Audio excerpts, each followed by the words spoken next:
അത്ഭുതങ്ങളുടെ പാപ്പയാണ് pop Francis. വളരെ വ്യത്യസ്തമായ നിലപാടുകളിലൂടെ വ്യത്യസ്തത കൊണ്ട് ലോകത്തെ മുഴുവൻ വിസ്മയിപ്പിച്ച ഒരു അത്ഭുത മനുഷ്യൻ. അദ്ദേഹം പല പ്രാവശ്യം പറഞ്ഞിട്ടുണ്ട്, തൻ്റെ ജീവിതത്തെ മൊത്തത്തിൽ നയിക്കുന്നത് സ്വയം ചോദിക്കുന്ന 3 ചോദ്യങ്ങളാണ്. ആ ചോദ്യങ്ങളുടെ അർത്ഥവും ആഴവും മനസ്സിലാക്കണമെങ്കിൽ ആദ്യം ഈ ചോദ്യങ്ങൾക്ക് പിന്നിലെ പശ്ചാത്തലം, അദ്ദേഹത്തിൻ്റെ തന്നെ ജീവിതത്തിൻ്റെ പശ്ചാത്തലം നമ്മളൊന്ന് മനസ്സിലാക്കണം. 1953 സെപ്റ്റംബർ 21 ഒരു 16 വയസ്സുകാരൻ യാത്രക്കൊരുങ്ങുന്നു. പിക്നിക്കാണ് കൂട്ടുകാരോടൊപ്പം. പക്ഷേ പിക്നിക്കിന് ഒരുങ്ങി പുറപ്പെട്ട അവൻ പിക്നിക്കിടത്തിൽ എത്തിച്ചേരുന്നതിന് മുമ്പ് വഴിയോരത്തുള്ളൊരു പള്ളിയിലേക്ക് കയറി. അദ്ദേഹം പറയുന്നു, ജീവിതത്തിൻ്റെ ഒരു പ്രത്യേക നിയോഗത്തിലേക്കുള്ള വിളി അവിടെ അദ്ദേഹത്തെ കാത്തിരിക്കുന്നുണ്ടായിരുന്നു. അവിടെ തന്നെ കാത്തിരിക്കുന്ന പോലെ കാത്തിരിക്കുന്ന ഒരു കുമ്പസാരക്കാരൻ. ആ കുമ്പസാരക്കാരൻ്റെ അടുക്കൽ പേരറിയാത്ത ഊരറിയാത്ത കുമ്പസാരക്കാരൻ്റെ മുമ്പിൽ അദ്ദേഹം മുട്ടുകുത്തി കുമ്പസാരിച്ചു. അന്ന് ആ കുമ്പസാരക്കൂട് നിയോഗത്തിൻ്റെ ഒരു വീടായി മാറി. കുമ്പസാരക്കാരനിലൂടെ ഈശോ സംസാരിച്ചു. അദ്ദേഹത്തിന് പൗരോഹിത്യ വിളി ലഭിക്കുന്ന അങ്ങനെയെന്ന് അദ്ദേഹം അഭിമാനത്തോടെ പറഞ്ഞു. പിന്നെ തിരിഞ്ഞു നോക്കിയിട്ടില്ല. കവിത ഇഷ്ടപ്പെടുന്ന, ടാങ്കോ ഡാൻസ് ചെയ്യുന്ന, സോക്കർ കളിക്കാരനായ ബീഥോവനെയും ബാക്കിനെയും മൊസാട്ടിനെയൊക്കെ ഹൃദയത്തിലേറ്റി കിടക്കുന്ന, എല്ലാവർക്കിടയിലേക്ക് ഓടി പാഞ്ഞ് നടന്ന് സൗഹൃദം പെട്ടെന്ന് ഉണ്ടാക്കുന്ന അങ്ങനെ ഒരു ചെറുപ്പക്കാരനാണ് പിന്നെ സെമിനാരിക്കാരനായി മാറിയത്, വൈദികനായി മാറിയത്. അദ്ദേഹം സൈക്കോളജിയും ലിറ്ററേച്ചറും ഫിലോസഫിയൊക്കെ പഠിച്ച ആളാണ്. അങ്ങനെ പല വിഷയങ്ങളിൽ പ്രാവീണ്യമുള്ള അദ്ദേഹം അച്ഛനെന്ന നിലയിൽ പഠിപ്പിക്കുമായിരുന്നു, യുവജനങ്ങളെ സംഘടിപ്പിക്കുമായിരുന്നു. യുവജനങ്ങളെ കൂട്ടി സ്ലംസിലും മറ്റും പോയി ചേരി പ്രദേശത്തെ മനുഷ്യർക്കിടയിൽ അവരുടെ ഒരാളായിട്ട് മാറി. അങ്ങനെയൊക്കെ ജീവിച്ചിരുന്ന ആൾ. ഈ ചേരികൾക്കിടയിൽ എപ്പോഴും പോകുന്നത് കൊണ്ട് തീർത്തും പാവപ്പെട്ട അച്ഛനായിട്ടാണ് അദ്ദേഹം അറിയപ്പെട്ടിരുന്നത്. പിന്നീട് അദ്ദേഹം ആർച്ച് ബിഷപ്പായപ്പോഴും അദ്ദേഹം സാധാരണഗതിയിലുള്ള രീതിയല്ല അവലംബിച്ചത്. ഒരു ഒറ്റമുറി അപ്പാർട്ട്മെൻറ്റിൽ താമസിക്കുന്നു. കാർ ഡ്രൈവറോ ഒന്നും ഇല്ലാതെ അദ്ദേഹം സാധാരണ പൊതുവാഹനങ്ങളിൽ സഞ്ചരിക്കുന്നു. തീവണ്ടിയിലും ബസ്സിലും മറ്റും. ആര് വിളിച്ചാലും എപ്പോൾ വിളിച്ചാലും വരാവുന്ന വിധത്തിലുള്ള ഒരു സൗഹൃദം കാത്തുപാലിക്കുന്ന ഒരു മനുഷ്യൻ. അങ്ങനെയൊക്കെ അദ്ദേഹം തൻ്റെ പൗരോഹിത്യ ജീവിതത്തെ സുന്ദരമാക്കി മുന്നേറി. പിന്നെ നിയോഗം പോലെ അദ്ദേഹം കാർദിനലായി ഉയർത്തപ്പെടുന്നു. അപ്പോഴും ജീവിതചര്യകൾക്കൊന്നും മാറ്റില്ല. സ്വന്തമായി കുക്ക് ചെയ്ത് യുവജനങ്ങൾക്കും മറ്റുള്ളവർക്കും വേണ്ടി വിരുന്നൊരുക്കുന്ന, ഹൃദയം നിറയെ സ്നേഹമുള്ള ഒരു പിതാവ്. പിന്നീട് കാലചക്രം ഇങ്ങനെ മുന്നോട്ട് തിരിഞ്ഞുകൊണ്ടിരിക്കുകയാണ്. മാർച്ച് 13, 2013 കോൺക്ലേവിലെ 5ാമത്തെ വോട്ടെടുപ്പിൽ അദ്ദേഹം പാപ്പയായി തിരഞ്ഞെടുക്കപ്പെടുന്നു. യൂറോപ്യൻസിന് ഈ 13 ഭയങ്കര അൺലക്കി നമ്പറാണ്. ഈ സംഖ്യ നോക്കുക, മാർച്ച് 13, 2013. അപ്പോൾ അൺലക്കി ആയിട്ടുള്ള ഒരു ദിവസം സാധാരണ മനുഷ്യരുടെ ചിന്തയിൽ ലോകത്തിന് ഭാഗ്യം പോലെ ഒരു മനുഷ്യൻ സഭയുടെ നേതൃത്വത്തിലേക്ക് കടന്നു വരികയാണ്. പിന്നീട് ലോകം മുഴുവൻ വിസ്മയത്തോടുകൂടി ഈ ചെറിയ വലിയ മനുഷ്യനെ നോക്കിക്കണ്ടു. ഏതൊരു ജേർണലിസ്റ്റ് എഴുതി, I like this guy because he wax his talks. അയാൾ പറയുന്നൊക്കെ പ്രവർത്തിക്കുന്നൊരു മനുഷ്യനായി മാറിയതുകൊണ്ട് ഇയാളെ ഇഷ്ടപ്പെടാതിരിക്കാൻ പറ്റില്ല. പോപ്പ് ഫ്രാൻസിസ് നിമിത്തം സഭയിലേക്ക് ചേർന്നവരുടെ എണ്ണവും കൂടിക്കൊണ്ടേയിരുന്നു. പിന്നീട് ലോക രാഷ്ട്ര നേതാക്കളുമായിട്ട് ഇത്രയ്ക്കേറെ ബന്ധം പുലർത്തുന്ന അധികം പാപ്പാമാർ ഉണ്ടായിട്ടില്ല. എവിടെയും അദ്ദേഹത്തിന് ആദരണീയമായൊരു സ്വീകാര്യത ഉണ്ടായിരുന്നു. യഹൂദ, ബുദ്ധ, ജൈന, ഹൈന്ദവ, മുസ്ലിം നേതാക്കൾക്കിടയിലൊക്കെ കടന്നു ചെന്ന് അവരുമായിട്ടൊക്കെ സൗഹൃദം പുലർത്തുന്ന കാഴ്ചകളും നമ്മൾ കണ്ടു. ഇനി അദ്ദേഹം എഴുതിയ ചാക്രിക ലേഖനങ്ങൾ ലൂമെൻ ഫിദേയി, ലൗദാത്തോ സി, അമോറിസ് ലെത്തീസ്, ഫ്രത്തേലി തൂത്തി, ലൗദാത്തെ ദേവും, ഈ ചാക്രിക ലേഖനങ്ങളിലൊക്കെ നിറഞ്ഞു നിൽക്കുന്നത് പ്രകാശം, സ്നേഹം, സൗഹൃദം, കൂട്ടായ്മ, പിന്നെ ഇതിൻ്റെ എല്ലാം അടിസ്ഥാനമായിട്ട് ക്രിസ്തുവിനോടുള്ള, മനുഷ്യരോടുള്ള സ്നേഹാർദ്രത, കരുണാർദ്രത. അദ്ദേഹം ഒരു ആപ്തവാക്യം പോലെ കൊണ്ടുനടന്ന വാചകം, ഞാൻ കരുണയാൽ വീണ്ടെടുക്കപ്പെട്ട ആളാണ്.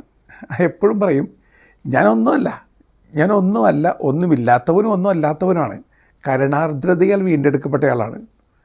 കരവാജിയുടെ ചിത്രത്തിന് മുമ്പിൽ അദ്ദേഹം ധ്യാനത്തോടു കൂടി നിൽക്കുന്നതിനെക്കുറിച്ച് അദ്ദേഹം തന്നെ പറയാറുണ്ട്. കരവാജിയുടെ സുപ്രസിദ്ധമായൊരു ചിത്രമുണ്ട്, അത് the call of saint Mathew എന്ന ചിത്രമാണ്. കർത്താവിങ്ങനെ കൈ നീട്ടി സെയിൻറ്റ് മാത്യുവിനെ വിളിക്കുന്നു. കർത്താവിൻ്റെ കണ്ണിലും വിരൽ തുമ്പിലുമൊക്കെ പ്രകാശനാളമുണ്ട്.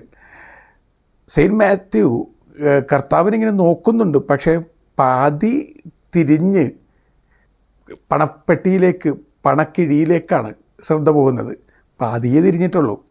അപ്പോൾ ഇദ്ദേഹം പറയുന്നുണ്ട്, സെയിൻറ്റ് മാത്യുവിനെ കണ്ടില്ലേ, പാതിയെ തിരിഞ്ഞിട്ടുള്ളൂ, പാതി കണ്ണുകൊണ്ട്, പാതി ഹൃദയം കൊണ്ട് കർത്താവിനോടൊപ്പം ചേരുന്ന ആൾ പാതി കണ്ണും പാതി ഹൃദയവും പണത്തോട് ചേർക്കുകയാണ്. എന്നിട്ട് വളരെ ആത്മാർത്ഥയോട് ഇദ്ദേഹം പറയുന്നു, ഇതെൻ്റെ ചിത്രമാണ്, കരുണാർദ്രതയോടുകൂടി രക്ഷിക്കപ്പെട്ടിട്ടും എന്നിട്ടും ഞാൻ കർത്താവിലേക്ക് പൂർണ്ണമായി തിരിഞ്ഞിട്ടില്ല. അങ്ങനെയൊക്കെ ഏറ്റുപറച്ചിൽ നടത്തുന്ന സുപ്രീം പൊന്തിഫുകൾ അധികം പേർ ഉണ്ടായിട്ടില്ലാത്തതുകൊണ്ട് ലോകം വീണ്ടും അമ്പരപ്പോടുകൂടി ഈ മനുഷ്യനെ നോക്കിക്കണ്ടു. അദ്ദേഹം പാപ്പയായി സ്ഥാനം വയ്ക്കുന്ന ആ ഒരു ചടങ്ങിൽ തന്നെ, അതായത് നമുക്കൊരു പുതിയ പാപ്പയെ ലഭിച്ചു എന്ന് ലോകത്തോട് മുഴുവൻ വിളിച്ചു പറയുന്ന ആ ഒരു ഹ്രസ്വമായ ചടങ്ങിൽ തന്നെ നിങ്ങളെനിക്ക് വേണ്ടി പ്രാർത്ഥിക്കൂ എന്ന് പറഞ്ഞുകൊണ്ട് ശിരസ് കുനിക്കുന്ന പാപ്പ, ആളുകൾ അപ്പോഴും അമ്പരന്നും. പിന്നീട് ഔദ്യോഗിക പരിപാടികൾക്കിടയിലേക്ക് കുഞ്ഞുങ്ങളൊക്കെ കയറി വരുമ്പോൾ കുഞ്ഞുങ്ങളെ തടയണ്ട, അവർ സ്വർഗരാജ്യത്തിനോടൊപ്പമാണ്, സ്വർഗരാജ്യം അവരുടെ ഹൃദയത്തിലാണ് എന്ന് പറയുന്ന മട്ടിൽ അവരെ താലോലിക്കുന്ന പാപ്പയെ ലോകം കണ്ടു. പിന്നീട് ജയിൽ പുള്ളികളോടൊപ്പം കാലുകഴുകൽ ശുശ്രൂഷ, അങ്ങേയറ്റം തിരസ്കൃതരാക്കപ്പെട്ട ആളുകളെ തേടി അലയുന്ന ഒരു പാപ്പ, അഭയാർത്ഥികളുടെ പാപ്പ, വൃദ്ധരുടെ പാപ്പ, രോഗികളുടെ പാപ്പ. ഇനി അദ്ദേഹത്തിൻ്റെ ചില പരാമർശങ്ങൾ സഭയ്ക്കകത്ത് തന്നെ ചില അഭിപ്രായ വ്യത്യാസങ്ങൾ ഉണ്ടാക്കിയിട്ടുണ്ട്. അഭയാർത്ഥികൾക്ക് വേണ്ടിയുള്ള അദ്ദേഹത്തിൻ്റെ ഹൃദയവായ്പ് അല്പം ഓവറായി പോകുന്നില്ല എന്ന് ചിന്തിച്ചവരും ഉണ്ട്. എങ്ങനെയൊക്കെ ആയിരുന്നാലും ലോകത്തിൻ്റെ ദൃഷ്ടിയിൽ, ലോകരാഷ്ട്രങ്ങളുടെ ദൃഷ്ടിയിൽ അദ്ദേഹം നല്ല സമരിയക്കാരനായിരുന്നു, മറ്റൊരു ക്രിസ്തുവായിരുന്നു, ഇൻസ്ട്രുമെൻറ്റും ദിബിനിത്താത്തിസ്, ദൈവീക ഉപകരണം എന്ന് ആളുകൾ അദ്ദേഹത്തെ അങ്ങേറ്റ ആത്മാർത്ഥതയോടെ വിളിക്കുവാൻ തുടങ്ങി. ഇനി അദ്ദേഹത്തിൻ്റെ ജീവിതത്തിലേക്ക് കടന്നു വന്നു കഴിഞ്ഞാൽ പ്രസംഗം ജീവിതമായിട്ട് നമുക്ക് കാണാൻ പറ്റും. കാരണം ജീവിച്ചത്, പ്രസംഗിച്ചത് രണ്ടും ഒന്നാണ്. അതുകൊണ്ട് തന്നെ ആളുകൾക്ക് അദ്ദേഹത്തെക്കുറിച്ച് വലിയ സംശയങ്ങളൊന്നും തോന്നിയിട്ടില്ല. അദ്ദേഹം ആദ്യം പുരോഹിതരോട് സംസാരിച്ചുകൊണ്ട് പറഞ്ഞു, never ever forget your first love, ആദ്യത്തെ സ്നേഹം മറക്കരുത്. പിന്നീട് പറഞ്ഞു, നിങ്ങൾക്ക് ആടുകളുടെ ഗന്ധം ഉണ്ടാകണം. പിന്നെ പറഞ്ഞു, നിങ്ങൾ കുമ്പസാരക്കൂട് ഒരു ടോർച്ചർ റൂമാക്കി മാറ്റരുത്. അദ്ദേഹം സ്വന്തം കുമ്പസാരക്കാരനെക്കുറിച്ച് പറഞ്ഞു, അദ്ദേഹത്തിന് അമിത സ്നേഹമുണ്ടായിരുന്നു, ധൂർത്തനായിരുന്നു സ്നേഹത്തിൻ്റെയും ഫർഗീവ്നെസ്സിൻ്റെയും കാര്യത്തിൽ. എന്നിട്ട് സ്പിരിച്വൽ ഫാദർ ദൈവത്തോട് പറഞ്ഞു, കർത്താവെ നീ തന്നെയല്ലേ ധൂർത്തപുത്രൻ്റെ കഥ പറഞ്ഞത്, അതുകൊണ്ട് ഞാൻ സ്നേഹത്തിലും ഫർഗീവ്നെസ്സിലും ധൂർത്തനായി മാറിയിട്ടുണ്ടെങ്കിൽ നീ തന്നെ ആദ്യം സ്നേഹത്തിൻ്റെയും ഫർഗീവ്നെസ്സിൻ്റെയും കാര്യത്തിൽ ധൂർത്തനായിരുന്നല്ലോ. ഇങ്ങനെയൊക്കെയുള്ള കുറേ ജീവിതചര്യകളിലൂടെ മുന്നോട്ട് പോയ പോപ്പ് ഫ്രാൻസിസ് എല്ലാവർക്കും അദ്ദേഹത്തിന് മുമ്പിൽ ആദരവോടുകൂടി കൈകൂപ്പി നിൽക്കാനേ കഴിഞ്ഞുള്ളൂ. അതൊരു വലിയ നേട്ടമായിരുന്നു. ഇത് നല്ല ക്രിസ്ത്യാനി. അദ്ദേഹം പാപ്പയായി സ്ഥാനമേൽക്കുമ്പോൾ അദ്ദേഹം ഇലക്ട് ചെയ്യപ്പെട്ട് കഴിഞ്ഞപ്പോൾ തൊട്ടടുത്ത് നിൽക്കുന്ന കർദിനാൾ അദ്ദേഹത്തോട് പറഞ്ഞു, പാവപ്പെട്ടവരെ മറക്കല്ലേ. അത് അദ്ദേഹം ഓർത്തിട്ടുണ്ട്. ജീവിതകാലം മുഴുവൻ അദ്ദേഹം ഓർത്തിരിക്കുകയാണ്. അദ്ദേഹം സ്വീകരിച്ച പേര് തന്നെ വളരെ വ്യത്യസ്തമായ പേരാണ്. ഫ്രാൻസിസ് അസീസിയെ ഓർമ്മപ്പെടുത്തിക്കൊണ്ട് ഫ്രാൻസിസ് എന്ന പേര് സ്വീകരിച്ചു. ഇദ്ദേഹം ജെസ്യൂട്ടായിരുന്നു, ആദ്യത്തെ പാപ്പയാകുന്ന ജെസ്യൂട്ടാണ്. ജെസ്യൂട്ട്സിലുള്ള സെയിൻറ്റ് ഫ്രാൻസിസ് സേവ്യറിനെ നമുക്ക് എല്ലാവർക്കും അറിയാം. സെയിൻറ്റ് ഫ്രാൻസിസ് സേവ്യർ എന്താ പറഞ്ഞത്? 2 ഓപ്ഷൻ ഉണ്ട് ജീവിതത്തിൽ. ഒന്നുകിൽ ആർക്കും വേണ്ടി ഓടാതെ വെറുതെ തുരുമ്പെടുത്ത് തിരിക, അല്ലെങ്കിൽ ക്രിസ്തുവിന് വേണ്ടി ഓടി ഓടി തേഞ്ഞ് തിരിക. ക്രിസ്തുവിന് വേണ്ടി ഓടി ഓടി തേഞ്ഞ് തീർന്ന ഒരു മനുഷ്യൻ, അതിനായിരുന്നു പോപ്പ് ഫ്രാൻസിസ്. അദ്ദേഹത്തിന് ശാരീരികമായ പ്രശ്നങ്ങൾ ധാരാളം ഉണ്ടായിരുന്നു. ആർക്കും അറിയാത്ത ഒരു വസ്തുതയുണ്ട്, അദ്ദേഹത്തിന് ഒരു ലങ്സ് ഉണ്ടായിരുന്നുള്ളൂ, ഒരൊറ്റ ശ്വാസകോശം മാത്രമേ അദ്ദേഹത്തിന് ഉണ്ടായിരുന്നുള്ളൂ. അതും വെച്ചുകൊണ്ട് അദ്ദേഹം നടന്നു. ആർക്കെങ്കിലും ബുദ്ധിമുട്ടുണ്ടായിരുന്നു. പക്ഷേ അദ്ദേഹം ലോകത്തിൻ്റെ ജീവശ്വാസമായിട്ട് മാറി. ഒരു ലങ്സുള്ള ആൾക്ക് ജീവിതത്തിൻ്റെ, സ്നേഹത്തിൻ്റെ, കരുണാർദ്രതയുടെ നിശ്വാസമായി മാറാൻ സാധിക്കുമെന്ന് അദ്ദേഹം ജീവിതത്തിലൂടെ തെളിയിച്ചു തന്നു. ഇങ്ങനെയൊക്കെ ജീവിതം കൊണ്ട് സാക്ഷ്യമേകിയ ഈ മനുഷ്യൻ്റെ ജീവിതത്തെ നയിച്ച ആ 3 ചോദ്യങ്ങൾ ഇതാണ്. ഒന്നാമത്തെ ചോദ്യം, what have I done for Christ? കർത്താവിന് വേണ്ടി ഞാൻ എന്ത് ചെയ്തു? രണ്ടാമത്തെ ചോദ്യം, what am I doing for Christ? കർത്താവിന് വേണ്ടി ഞാൻ എന്ത് ചെയ്തുകൊണ്ടിരിക്കുന്നു? മൂന്നാമത്തെ ചോദ്യം, what will I do for Christ? കർത്താവിന് വേണ്ടി ഞാൻ ഇനി എന്ത് ചെയ്യും? എന്ത് ഞാൻ ചെയ്തു കർത്താവിന് വേണ്ടി? എന്ത് ഞാൻ ചെയ്തുകൊണ്ടിരിക്കുന്നു കർത്താവിന് വേണ്ടി? എന്ത് ഞാൻ ഇനി കർത്താവിന് വേണ്ടി ചെയ്യും? ഈ 3 ചോദ്യങ്ങളുടെ ഉത്തരം തിരഞ്ഞ് കണ്ടുപിടിച്ച് ധ്യാനിച്ച് ജീവിച്ച് മഹാനായി അദ്ദേഹം മാറി.